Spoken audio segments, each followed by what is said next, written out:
on my grind.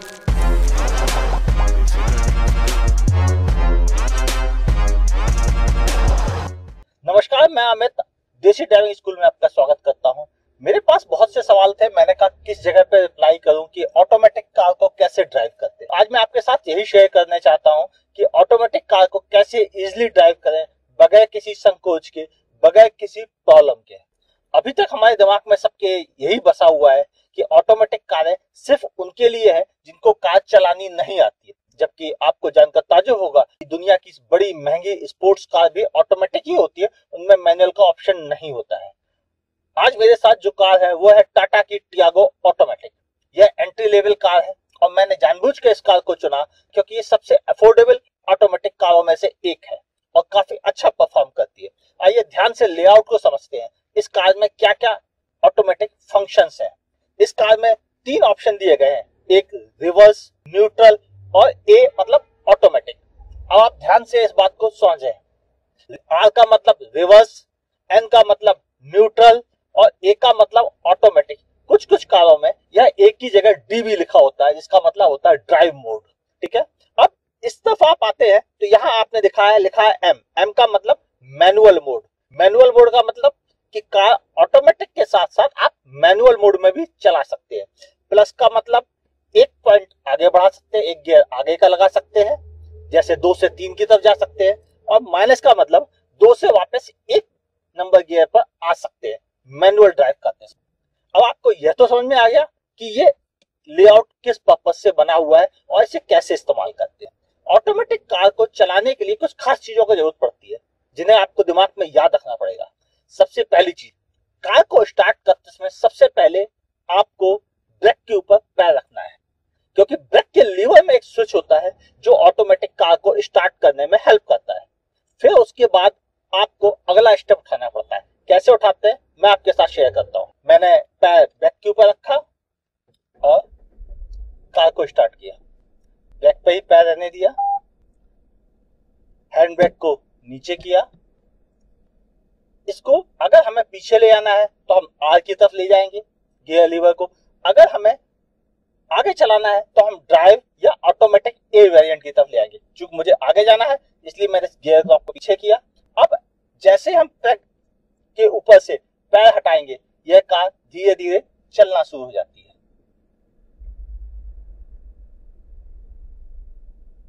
देखिएगा, अब आप एक्सीलेटर पर पैर रख के इसकी स्पीड को बढ़ा सकते हैं।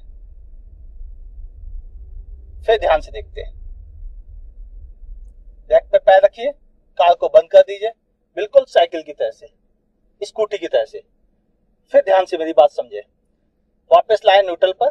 अगर आपको बैक करनी है रिवर्स पे डालिए और जैसे ही आप ब्रेक के ऊपर से पैर हटाएंगे आपकी कार पीछे की तरफ जाना शुरू हो जाएगी। ध्यान से देखिए इस चीज को।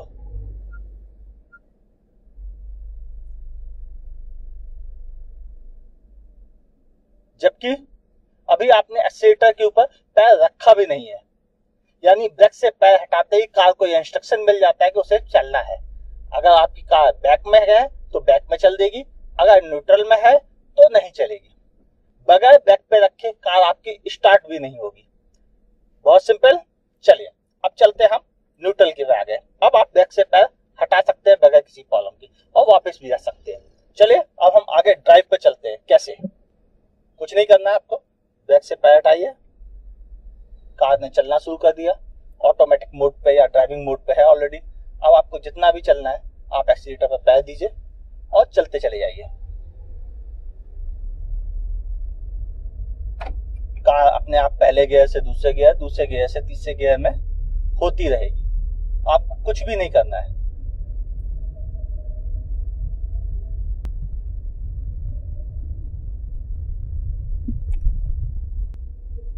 साइकिल में पेडल मारने जैसा ही सिंपल है, बशर्ते हाँ इसमें पेडल भी नहीं मारना पड़ता है। सिर्फ पेडल दबाइए और चलते चले जाइए। यानी इतने सस्ते, इतने आसान, इतने अच्छे तरीके से गाड़ी चलाना बहुत मुश्किल है कोई और भी कार। तो फिर जिनको भी ये लगता है कि ऑटोमेटिक कार चलाना टफ है, उनके लिए बिल्कुल सिंपल स्टेप है। आप कुछ चीजों को याद रखेंगे तो आपको ऑटोमेटिक कार बिल्कुल भी हेडेक नहीं फील कराएगी। ये काफी कंफर्टेबल होती है, खासतौर से सिटी ट्रैफिक कंडीशन में। चलिए अब आपसे बात करते हैं हम कि ऑटोमेटिक कार वह भी मैनुअल गियर की तरह कैसे चलाएं। चलिए समझते हैं इसको भी।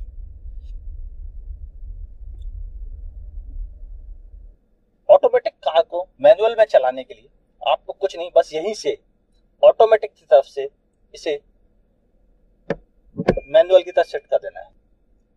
गाड़ी पहले गियर में आ जाती है अपने आप ही, और जैसे ही आप छोड़ते हैं यह चलना शुरू हो जाती है पहले गियर में ही।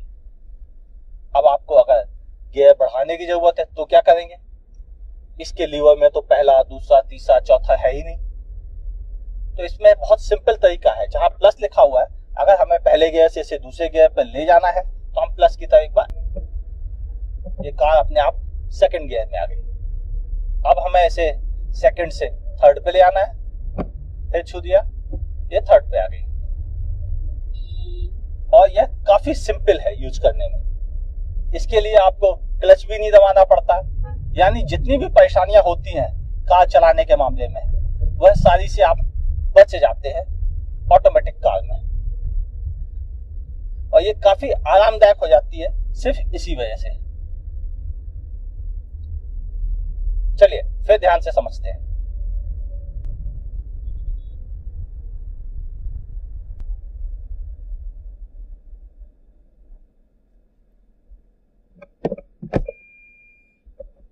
न्यूट्रल पे इस समय पैर को बैक पे रखिए, न्यूट्रल से ऑटोमेटिक ड्राइव पे, और उसके बाद मैनुअल मोड पे आ गए सीधे। और मैनुअल मोड पे ऑटोमेटिकली पहले नंबर गियर पे पहुंच जाती है कार बगैर कुछ किए हुए। तो फिर धीरे से पैर हटाइए और कार ने आपके चलना शुरू कर दिया बगैर किसी एक्सीलेटर के दबाए हुए। अब एक्सीलेटर दबा के कार की स्पीड को बढ़ाते हैं। कार की स्पीड जब आपके हिसाब से आ जाए तब इसी को आगे बढ़ाकर सेकंड गियर लगा देते हैं। दीजिए, सेकंड गियर लग गया। सेकंड गियर पे गाड़ी चलाइए। जब आपको लगे आपको तीसरे गियर की जरूरत है, आप और आगे बढ़ाइए, तीसरे गियर पे लग गया। बस इस तरह से आप लगातार कार चलाते रहिए। कुछ कारों में सामने की तरफ इंडिकेटर होते हैं जो ये बताया करते हैं कि आपकी कार इस समय किस नंबर गियर पे चल रही है। इसमें भी इंडिकेटर है, लिख के आता है कि आपकी कार इस समय किस गियर पे चल रही है। और जैसे ही आप ब्रेक लगाते हैं पूरी तरह से कार वापस पहले गियर पे पहुंच जाती है। आइए फिर दोबारा करें। कार दूसरे गियर में, तीसरे गियर में, चौथे गियर में,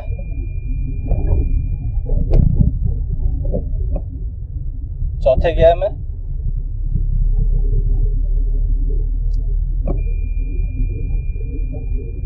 अभी इंडिकेटर है उसका कि अभी आप चौथे गियर के लिए ठीक है, पांचवें गियर की आपको जरूरत नहीं है। ठीक है, फिर ध्यान से चलते हैं। पांचवें गियर में अब कार की स्पीड 50 और 60 के बीच में है। अब हमें वापस आना है लोअर गियर की तरफ, चौथे गियर की तरफ, बस चौथे पे आ गए पीछे करके। इस गियर लीवर के साथ ताकत नहीं लगानी हुआ है। और वैसे भी मेरा पर्सनली मानना है कि आप किसी भी गियर लीवर को, किसी भी कंपनी की कार क्यों ना हो, उसको आराम से चलाइए। एक उंगली, दो उंगली के साइज से चलती है। आपको कभी भी एक्स्ट्रा प्रेशर, पावर की जरूरत नहीं है गियर को चलाने के लिए। गियर को एक उंगली से ड्राइव कीजिए, बहुत आसान है। इस समय थर्ड गियर पे है और मैंने इसे फोर्थ पे कर लिया। चलिए अब इसे फिफ्थ पे करते हैं। कार की स्पीड 50 प्लस हो गई है और ये फिफ्थ पे आ गई। अब आप कार को आराम से चलाइए पांचवें गियर पे, अगर आप हाईवे पे ड्राइव कर रहे हैं मेरी तरह तो, वरना जैसी जरूरत हो आप इसे वापस फोर्थ पे लाना चाहते हैं, वापस फोर्थ पे ला सकते हैं। और ये फोर्थ पे आ गया। अब आपको पंच मिल जाएगा एक्स्ट्रा ओवरटेकिंग पर्पस के लिए। अब आप समझ तो गए होंगे कि मैनुअल कार के मुकाबले ऑटोमेटिक कार चलाने में ज्यादा आसान है, ज्यादा रिलायबल है, ज्यादा अच्छा एवरेज भी दे सकती है अगर आपको सही तरह से चलाना आता है। यानी जब आपको जरूरत हो आप मैनुअल का इस्तेमाल करें, जब आपको जरूरत हो आप कंप्लीटली ऑटोमेटिक पे आ जाइए। और कार ऑटोमेटिकली चलना शुरू होती है। आपको गाड़ी रोकने की जरूरत नहीं, कुछ शिफ्ट करने की जरूरत नहीं है। बस एक चीज का हमेशा ध्यान रखें कि बाएं पैर का, जो कि आप जिससे आप क्लच यूज करते हैं मैनुअल कारों में, उसको किसी भी काम में नहीं लेना है, चाहे जो हो जाए। गलती से भी उस पैर को ब्रेक के ऊपर न रखिए। ये मत सोचिए कि 2 स्विच है तो हम एक ही पैर, दो अलग अलग पैर से काम करेंगे, बिल्कुल नहीं।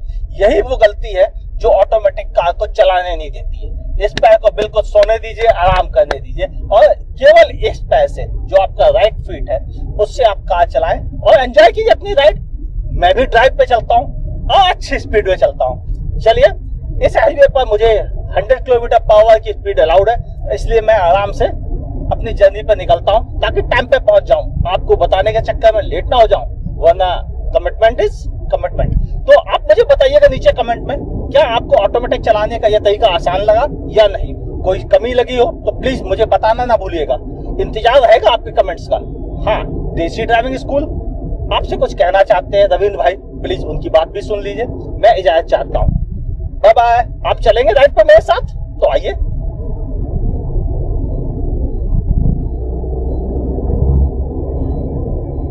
मैं धन्यवाद करना चाहूँगा अमित सर का, जो कि ये वीडियो काफ़ी मेहनत से उन्होंने बनाया और काफ़ी आसान शब्दों में आपको समझाया कि ऑटोमेटिक कार को कैसे चलाया जाए। तो आप इस वीडियो को जरूर लाइक कीजिएगा और शेयर जरूर कीजिएगा इस वीडियो को, और कोई भी प्रश्न या सुझाव होंगे तो कमेंट बॉक्स में जरूर लिखिएगा। तो आज की वीडियो में इतना ही, मिलते हैं बहुत जल्द एक नई वीडियो के साथ। तब तक के लिए बाय बाय।